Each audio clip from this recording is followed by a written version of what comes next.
No. Really? Just when I'm filming, you want to stop that noise?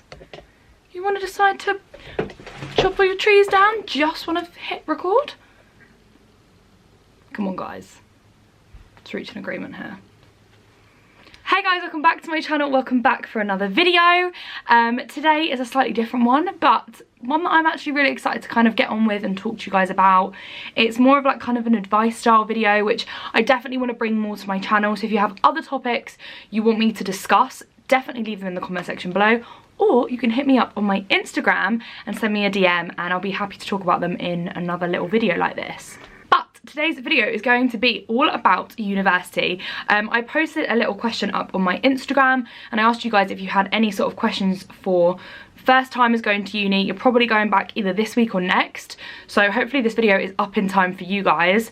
But I just wanted to put out there a little Q&A sort of style video so that if you had any worries or concerns or just things you wanted me to talk about, I could talk them through with you guys today. So we did get a few and I'm going to whiz through them with you guys. I do have a couple other videos on my channel that are kind of uni advice videos, so I'll leave links to them below in the description box.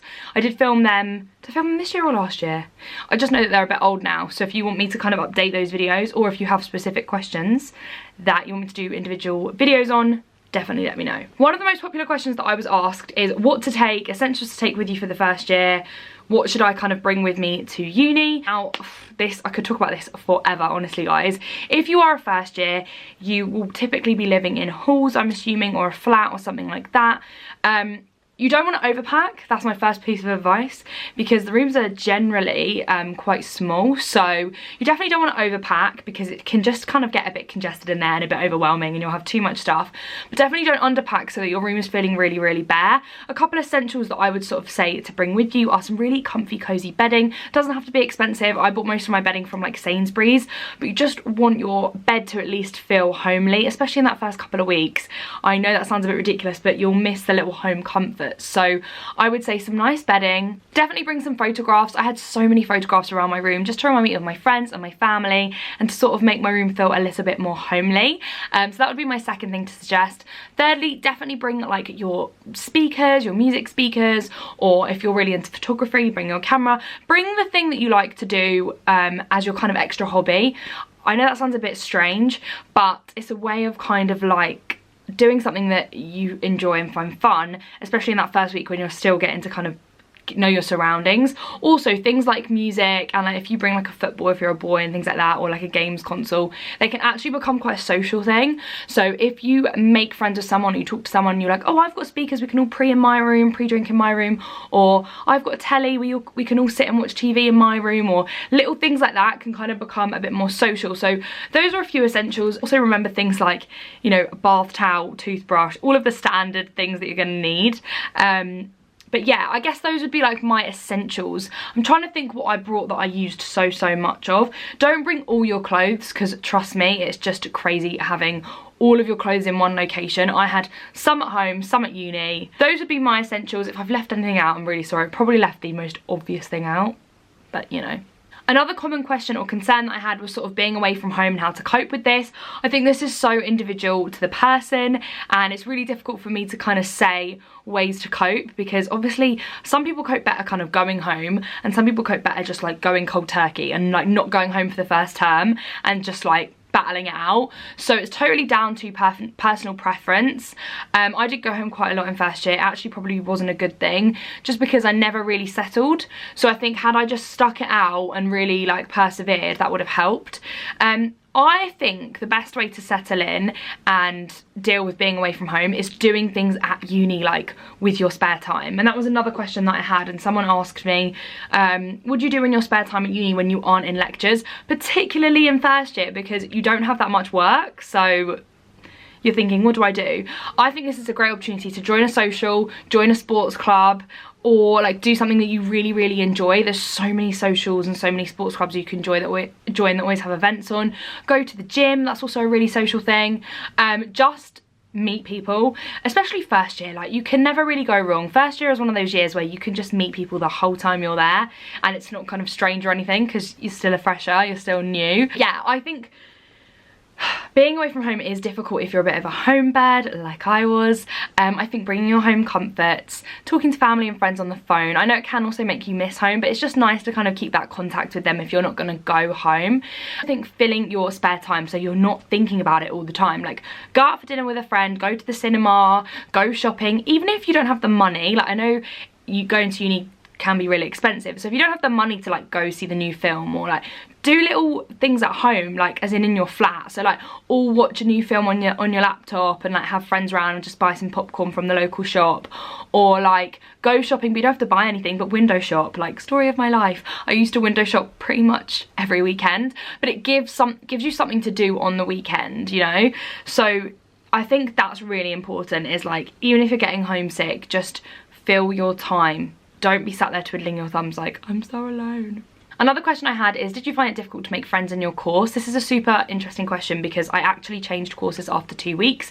One of the reasons I actually switched courses after 2 weeks was because I had an absolute arsehole in my course. I'm just gonna say I literally couldn't give a shit. I don't know who the guy is, he's never gonna watch this video. I did philosophy and I got the grades. I went to the University of Nottingham, did philosophy, blah, blah, blah, blah, blah. You've probably heard this story 101 times. And I met this guy and I was put in a seminar group with everyone that was doing philosophy and economics. So the grade boundaries to get in for philosophy and economics were slightly higher than just straight philosophy. I think to do straight philosophy at that year, at University of Nottingham, you needed AAB, but I think to do it with economics you needed like A-star AA or something crazy like that. And I was the only one doing straight philosophy, and I remember the guy just turning to me, because I obviously looked very panicked in the seminar kind of group meetup, because I just felt it was super intimidating.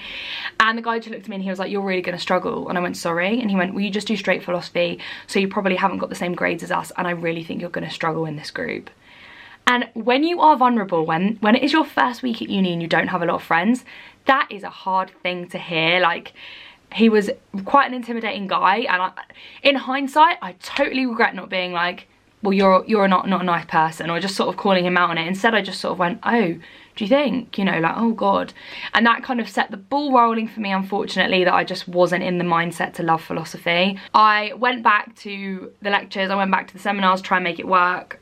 I wasn't digging it. I was done with philosophy anyway, but I think that was kind of like the icing on top of the cake for me. Like, this guy literally turned to me and he was like, you are gonna struggle. What a way to talk to someone that you don't know. I mean, he was honestly so arrogant. Like, there were so many arrogant people at the University of Nottingham. I cannot even, especially that did philosophy. So making friends on my course, that was really hard because I felt like straight away I hadn't made any friends on my course. And then when I switched over to American Studies, I was late to the game. Like, everyone had already met, they'd already done the icebreakers because I enrolled later. So they were just kind of fitting me into certain seminar groups and certain classes where I could fit. So that was so intimidating. Luckily for me, I had a girl 3 doors down in my block that did American Studies, and me and her are literally best friends to this day. So she was kind of became my best buddy, and we hung out a lot, and through her I met people, and then through her I had the confidence to go and make friends. It's so not difficult to make friends in your course if you're there from the beginning. They'll do so many like icebreaker kind of things with you as a group. Yeah, making friends will not be difficult if you are kind of joining your course from the get-go. If you are late to the group, don't stress about it. I think what I would say is just literally throw yourself into it. Like, when you're in a seminar group, you get little moments where you can like make notes on your own and talk on your own, and maybe just say like, oh, did you guys go out last night? Or obviously you don't want to talk in your seminars because your professor won't like it, but I think you kind of need to at the beginning because that's how you make friends. I think they kind of give you a bit of leeway for that. They know that you're trying to make friends, so that's a great way. I think also if you want to say to them like, oh, you ever in the library studying? Like, it would be nice to kind of like hang out and study together. We did a lot of group essays at the beginning, which I absolutely hate group essays, but they are great for making friends. So you kind of go to the library together, you figure out who's going to write what, and in that process you speak to people. So that's probably how I would make friends. Just be super confident, which I know sounds so scary if you're not, but like, fake it till you make it. Like, just put on a smile, chat to people, be super friendly, and hopefully out of a few people you'll meet a few nice ones. You'll probably also meet a few rotten eggs, but hopefully you'll meet some nice friends as well. So those would be my top tips for making friends on your course. Another question I got is managing finances. How did you cope with being a glam girl and having to go without stuff? I totally loved this question. Like, thanks for thinking I am a glam girl.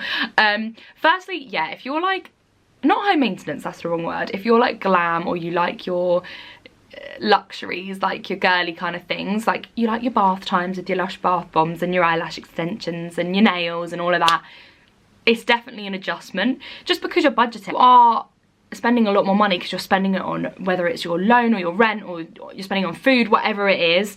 So it's definitely an adjustment. I think the nice thing for me is that Nottingham was quite a nice area to live because it's actually a lot less expensive than living where I currently live at home, which is the North London area. So that was great. Like, I could get my acrylics with student discount for so cheap, so I still had my little luxuries. I think that's the one thing I'm gonna say is don't go raw turkey. Raw turkey? Is that the right word?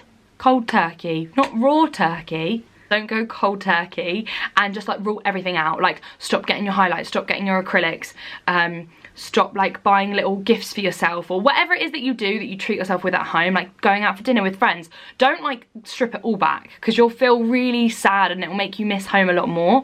Pick a few select things that you want to do once a month to treat yourself. So I always got my nails done. It was just something that I did.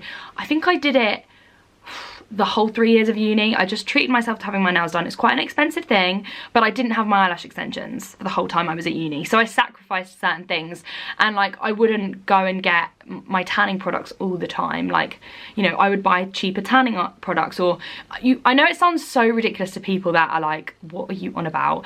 But if that's just what you're like and you just like to spend money on that sort of thing, I can appreciate that it's difficult to suddenly change that.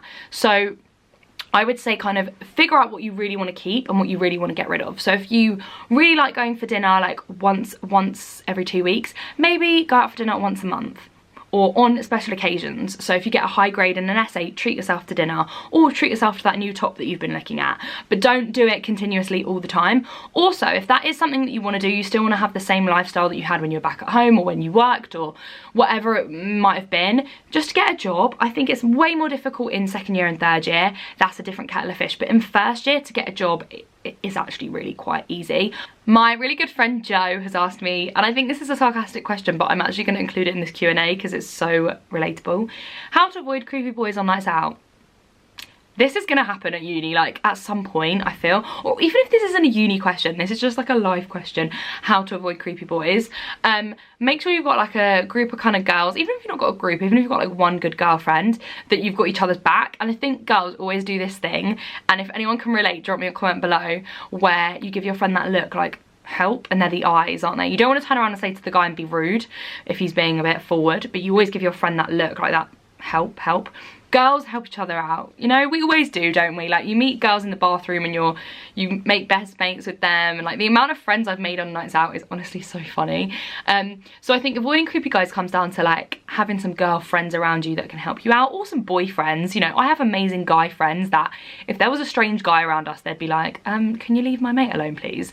So I think just having some friends around you to back you up, and if someone's actually being genuinely really, really odd to you, go and find like a staff member. Like, if you're in a bar, go and find someone that works at the bar and be like, look, that guy over there is literally harassing me, he won't leave me alone. And they should get involved, really. And also just try being rude to them. I know that sounds maybe a bit savage, but like if someone's actually harassing me and won't leave me alone and like following me and, you know, doing all that weird crap, I literally turn around and I'm like, can you leave me alone? Like, I do not appreciate this. You're invading my personal space. I'm not vibing it.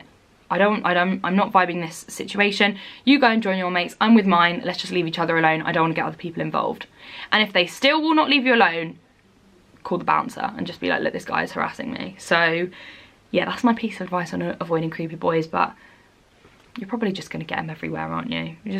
I'm sorry guys, we shouldn't have to deal with it, but you know. Okay guys, so that is it for my uni Q&A. Good luck to all of my first years that are joining uni. You're going to be fine, you're going to smash it. Don't stress, and if you're not happy, then talk to someone, definitely. And don't ever feel like a failure if you want to leave. I have loads of friends that left and they've done amazing for themselves. So that's my little piece of advice. I'll leave a link below to my first year uni advice, as well as my second and third year uni advice videos, and my dissertation one. If any of you guys are in any of those situations, they might help you out. I hope this video was informative in some way. Let me know if you guys got any other topics you want me to discuss below. And if you want to have like my friends on my channel, if that's something you guys would be interested in, drop me a comment below and I will speak to you on the next one. Bye guys.